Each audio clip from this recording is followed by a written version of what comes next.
Well, for more on this, we can speak to Sinan Hatahet. He's the Senior Associate Fellow at the Sharq Forum, and he joins us live in the studio. Sinan, thank you, as always, thank you for having me.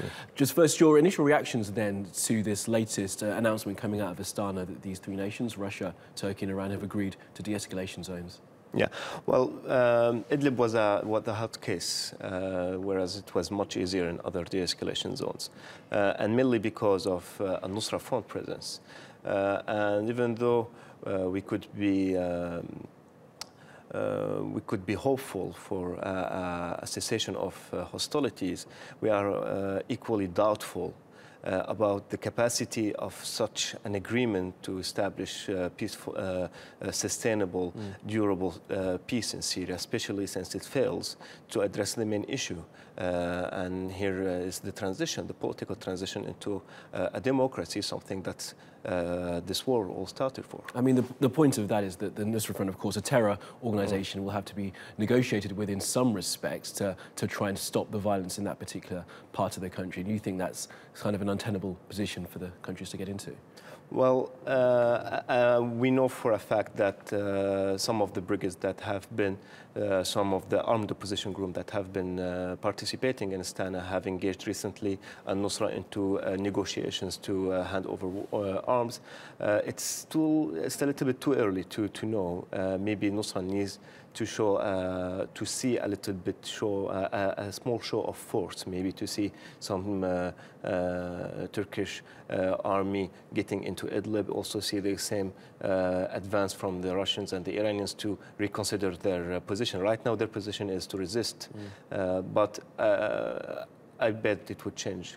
But aren't there pitfalls, though, wouldn't you say, in sending in troops? We're talking about sort of peacekeeping troops essentially going into Syria in zones of influence. We've seen this before in different parts of the world, and sometimes those kind of moves don't end well.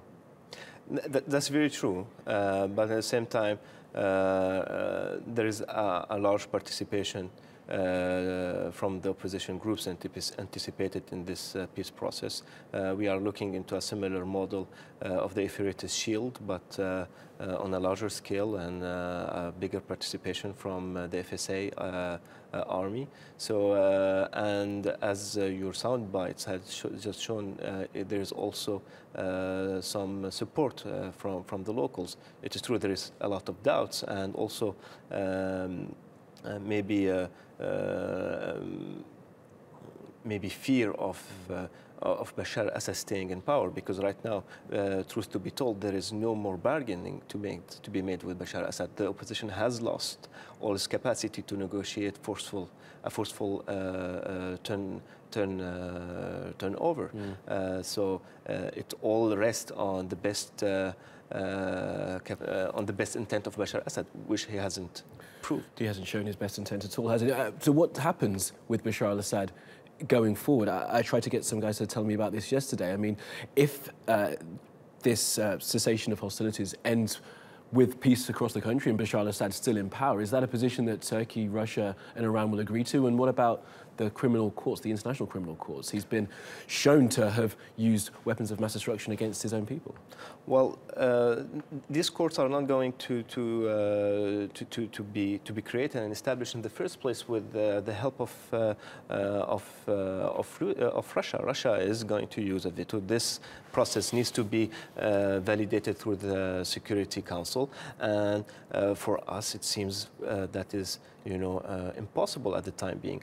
And this is the whole problem of the Astana process. It's not the good part of cessing the hostilities. It's about what's next. What is the continuity of the political process? There is no more teeth for the opposition to leverage a strong position in which they can negotiate the departure of Bashar Assad. And this is the tragedy. So what will come next, do you think, Sinan?